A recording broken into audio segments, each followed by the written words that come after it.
The answer I kept coming up with was exactly why I started a new little branch of my business called La Porta. And when I thought started that, I thought, what is my dream scenario? And really, I would love someone to come in every day and do my dishes and pick up all the toys off the floor. That would just be, if I could have someone come in and do that every day, I'm sure I'd find them more things to do. But if the toys were clean and the dishes were done, that would be my absolute ultimate. So the basic reason was I had an idea.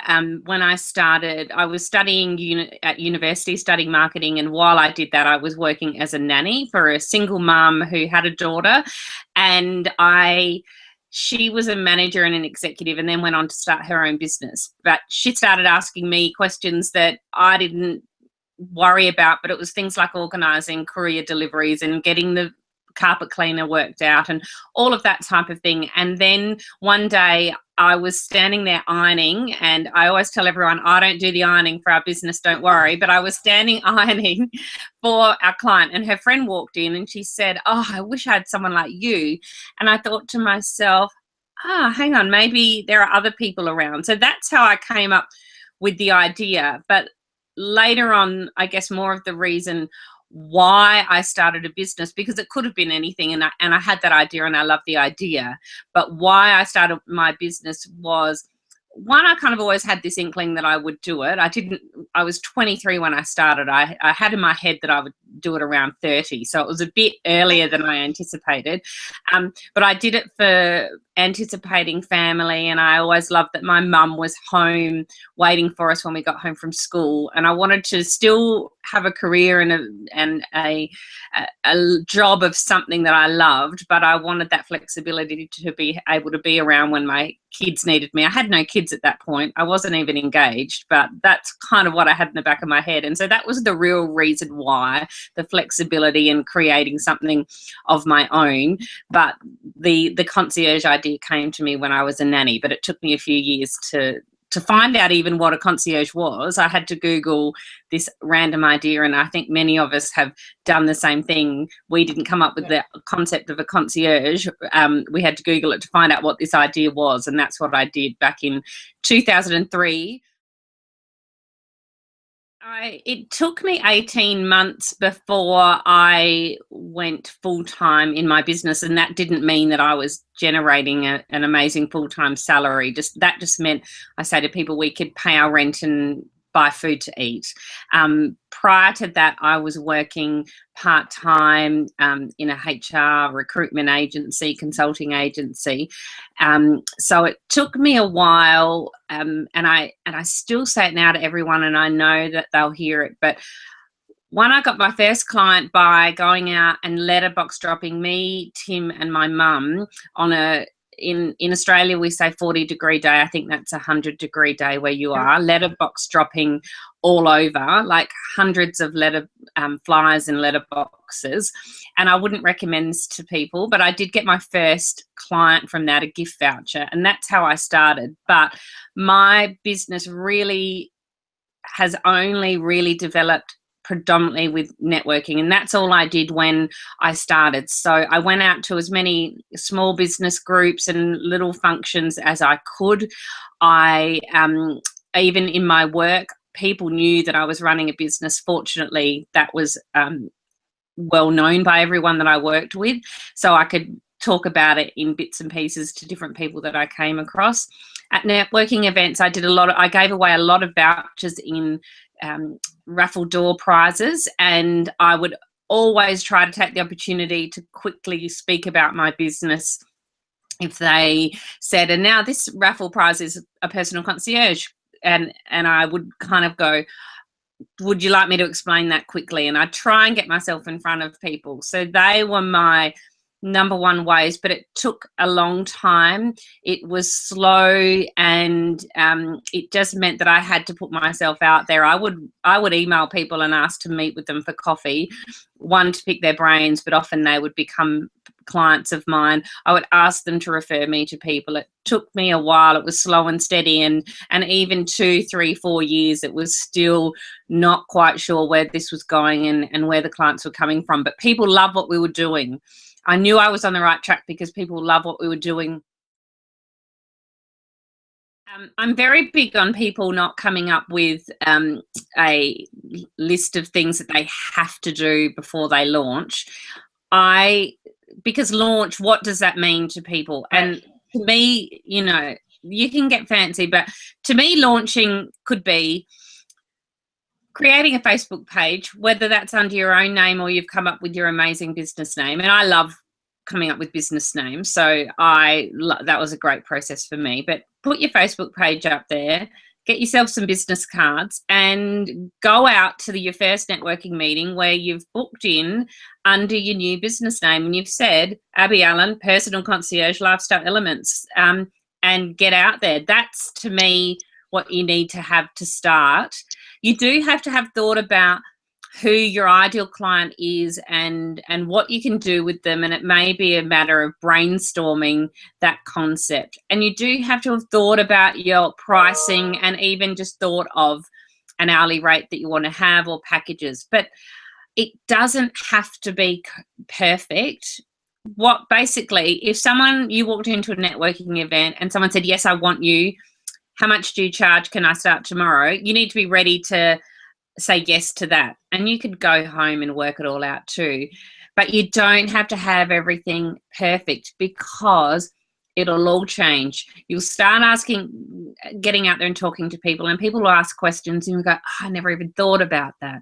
They'll ask you about, can I do this with your pricing? Can I have this task done? And you might have spent 6 months trying to brainstorm every service, every angle, created templates for every single process, and then someone asks you something completely different. So the best way to get out there and be confident in what you're saying and what you're selling is to get out there when you're not confident in what you're saying and what you're selling, because that's the only way it'll get to you. If people start asking you questions in a networking event, you've got to answer those questions, and you work it out as you go. And you might not have the right answer, and you might get in the car on the way home and go, oh, I should have said this. That's what you go home and write down and say, I need this on a frequently asked questions page on my website. You don't have to have it all perfect.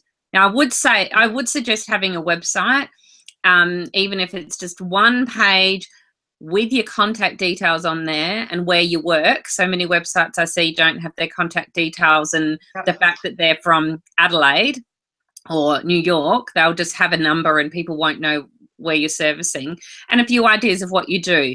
That's all you need. But you don't even need to have a website if that's another cost. If that's too overwhelming, you can just get your Facebook page up and get your email address out there. And just, I'm being cheeky, but when you put your Facebook page up, go and ask all your friends to like it. Don't hide away. Like that, to me, for a lot of people, that would be launching, is putting your Facebook page up and getting all your friends to like it. That's hard, to let people know what you're doing.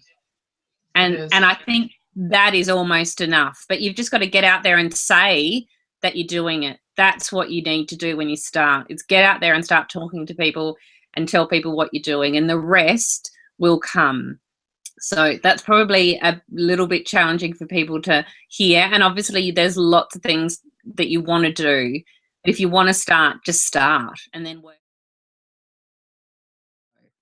I agree. You know, I started 5 years ago, and I've had to adapt to things and tweak things and change things. And sometimes it's a current client of mine that says something or words something in a certain way, and I get an aha moment. So I agree with you totally in this, that we got to go with the flow and not be afraid to change things, and you know, sometimes step in blindly, you know, and like you said, just pretend like we know what we're doing, because you know, we've got to be able to change, you know. When I started, I probably wouldn't have done too much differently, although I think I needed to get, and I still do, probably really get a really good handle on your finances. But that's and a real not sophisticated, but a consistent way of managing that, because but when you start, you don't have any clients and you don't have any money coming in, or you've got very little, and so you know exactly how much money is coming in because you've just done 2 hours this week. So all you're trying to do is keep going. But the problems came for me, not when I started, but when I got busy. And so I was still working in my job, and I started getting clients. And the times when things went wrong was when I was too busy to keep up with it. So it might be that I forgot to keep some receipts for some purchases, and therefore I forgot to invoice them because I'm too busy and crazy to do it. So I didn't have a really defined process of my receipts, or I did, but I just didn't do it because I was too busy.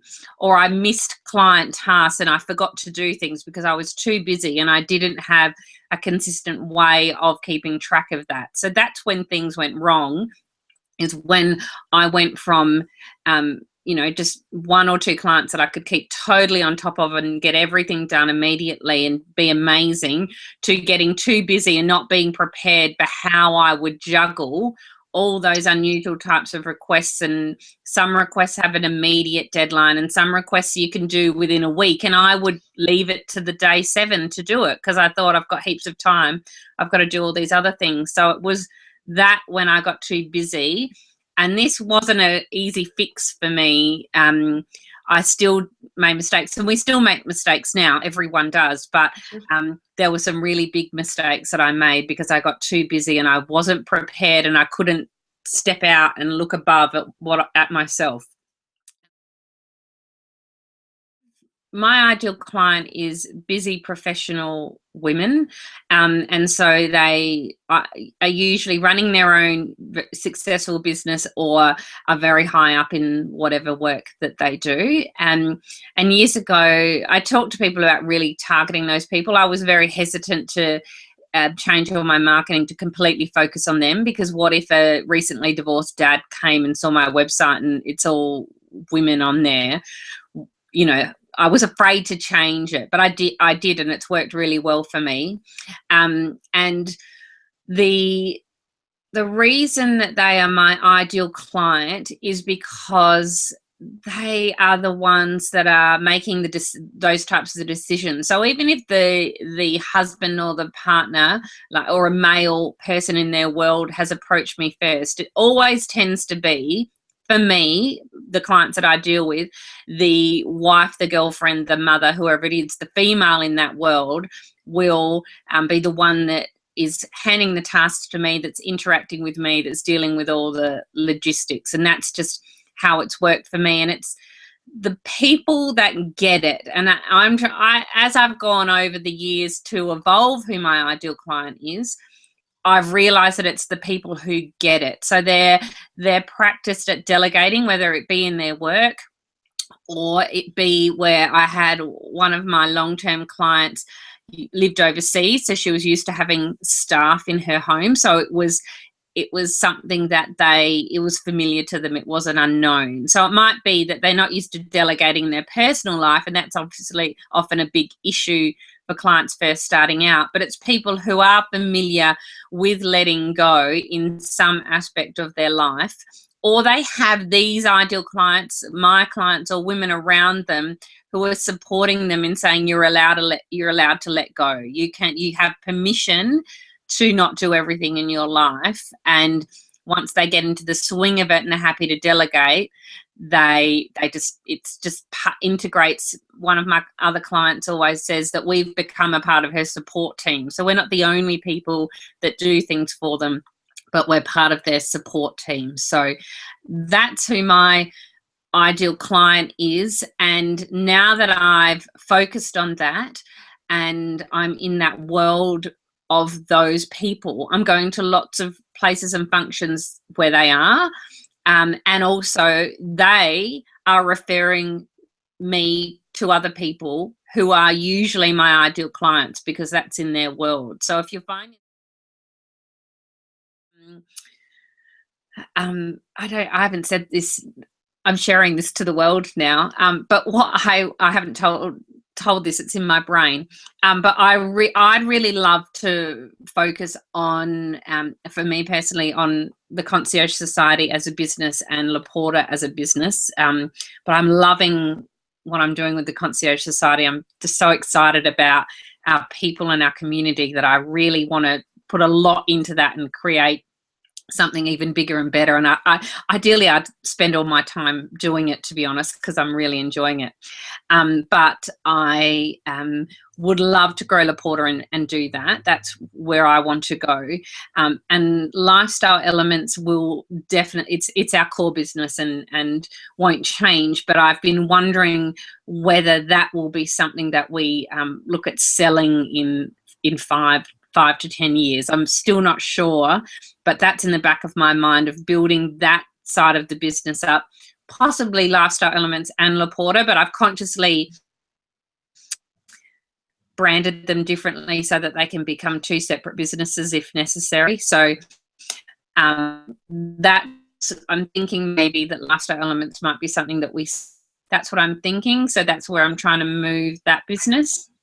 And Laporta, I really want to get that as being something quite visible to lots of people in the market, and to help people who would never probably use a personal concierge get some help, get the help that they need on a daily basis, and it's less daunting and less overwhelming, and I guess a bit more mainstream is what I'm trying to do with Laporta, and make it super easy for people. But if I could just work on the Concierge Society all day, every day, I'd love to do that as well. So watch this space. But the Concierge Society and Laporta are my personal big focus, and Tim is doing a lot of the lifestyle elements side of things. So yeah. Well, I've probably already said it, but it's just to get out there and have a go. But it's not, we get lots of questions in the forum, and I have for many years, on how quickly did it take you to get clients and things. And very unusual for me to hear of a business that starts and takes off and is crazy. And usually the times that I've had that is because they're in a very unusual market, like it's a very intense period in their market, and there's lots of growth and things happening, or they're in a very, very populated area, so the pool of people is a lot bigger. Otherwise, the general story is it's slow and steady, and you've just got to plug away and keep going, knowing that you might have to work part-time or do some different work to support it as you go. So just keep going. If you love it and you get excited about it, and the thought about doing this business gets you excited, then keep going. Don't give up, but beware that it's not going to suddenly start bringing in tons of money overnight. Don't let that put you off. Don't think that every other business is making heaps of money and got heaps of clients coming in. It may look like that, but it's not, generally not the truth, and it's a constant growth strategy to keep going out there. But my bottom line is just do it. Stop making 100 lists of things that you have to do, and this word on your website needs to be this way before you press it and go live. It doesn't need to be perfect. I've changed my website so many times. I still need to change it. I'm still updating and tweaking and discovering a spelling error somewhere. Doesn't matter. Just put it out there and do it, and set yourself a goal of when you're going to tell people what you're doing. That's the biggest, scariest thing, is to tell people that you're a personal concierge, you've got this business, and this is what it does. So get over that. Book your first networking event, put your Facebook page live, send it out to all your friends, and do it. That's what you need to do, and then work it out as you go along. And I know I've said it before, but it's my biggest thing, is just start. It's okay, just start, and once you get going, it'll come. Not flat out and not quickly and not always easily, but it will come because you're excited and you love it. So get out there and have a go. And if you're worried, get onto our Facebook group and ask us questions, and I'll be there telling you to get moving as well. I think that's the best advice, is get onto the Concierge Society forum, and you've got your, you know, there's always good advice. Yeah, just a little plug for the group. I think that's